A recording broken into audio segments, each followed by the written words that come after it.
इस वक्त की बड़ी खबर आ रही है उड़ीसा से। उड़ीसा में तूफान 14 किलोमीटर प्रति घंटे की रफ्तार से उड़ीसा की तरफ बढ़ रहा है।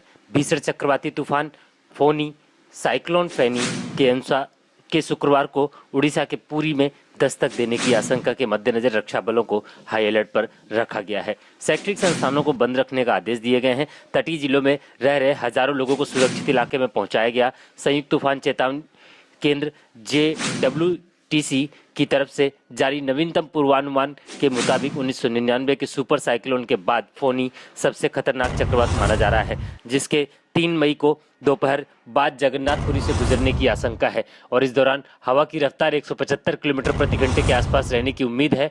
बंगाल की खाड़ी के ऊपर पुरी से करीब 660 किलोमीटर दक्षिण दक्षिण पश्चिम में केंद्रीय तूफान उड़ीसा की तट की तरफ अभी 14 किलोमीटर प्रति घंटे की रफ्तार से बढ़ रहा है। इसमें 10 बड़ी बातें हैं। नौसेना, भारतीय वायुसेना, तटरक्षक बल को किसी भी चुनौती से निपटने के लिए हाई अलर्ट पर रखा गया है। राष्ट्रीय आपदा मोचन बल NDRF, ओडिशा आपदा त्वरित कार्रवाई बल ODRF और दमकल सेवाओं को असैन्य प्रशासन की सहायता के लिए संवेदनशील इलाकों में तैनात किया गया है। विशेष राहत आयुक्त BP सेठी ने कहा कि तटीय और दक्षिण जिलों के कलेक्टरों से गुरुवार तक निचले इलाकों में लोगों को निकालने का काम पूरा कर लेने को कहा गया है।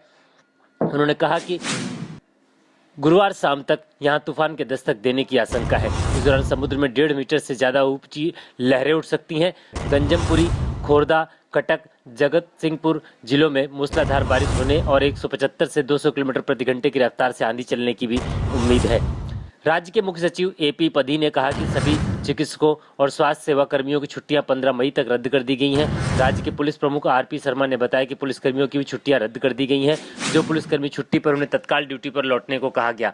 प्रभावित जिलों में IAS अधिकारियों को राहत बचाव और पुनर्वास अभियान का प्रमुख बनाया गया है।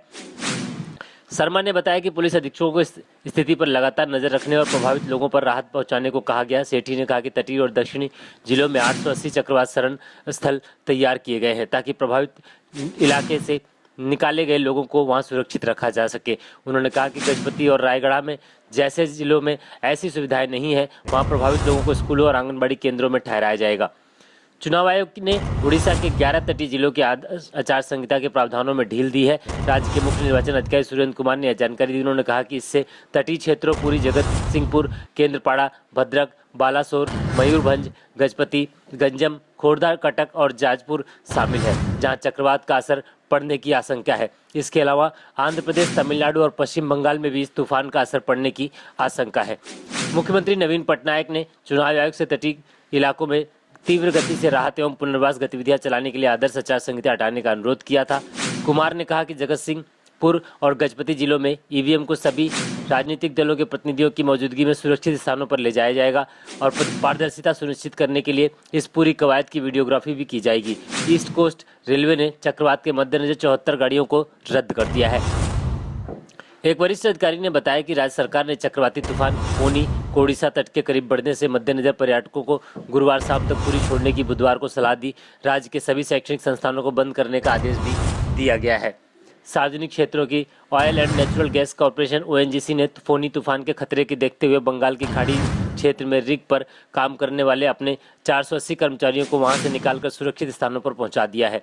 सूत्रों ने बताया कि ONGC ने भीषण चक्रवाती फोनी के रास्ते में आने वाले अपने कम से कम 4 रिग को भी सुरक्षित जल क्षेत्र में पहुंचा दिया है। कंपनी के आंध्र प्रदेश के तटीय क्षेत्र से दूर समुद्र में 6 रिग तेल एवं गैस की खोज तथा खुदाई कार्य में लगे उस पर काम कर रहे कर्मचारियों को वहां से सुरक्षित स्थान पहुंचाया गया। जिन रिगों और कर्मचारियों को सुरक्षित स्थानों पर पहुंचाया गया है उसमें अबन 2 85 कर्मचारी, DD8 103 कर्मचारी, लुइसियान 83 तथा SR वाइल्ड कैट 87 कर्मचारी शामिल है। उड़ीसा में पारदीप तथा आंध्र प्रदेश में विशाखापट्टनम बंदरगाह में परिचालन बंद कर दिया गया है, जहां जहाज़ों को तूफान वाले क्षेत्र से दूर कर रहने को कहा गया ताकि उन्हें कोई नुकसान नहीं हो। देश के दक्षिणी तटीय क्षेत्र में तेल एवं गैस प्रतिष्ठानों की भरमार है। इस क्षेत्र में पारादीप, विशाखापट्टनम में चेन्नई में तेल रिफाइनरी भी है।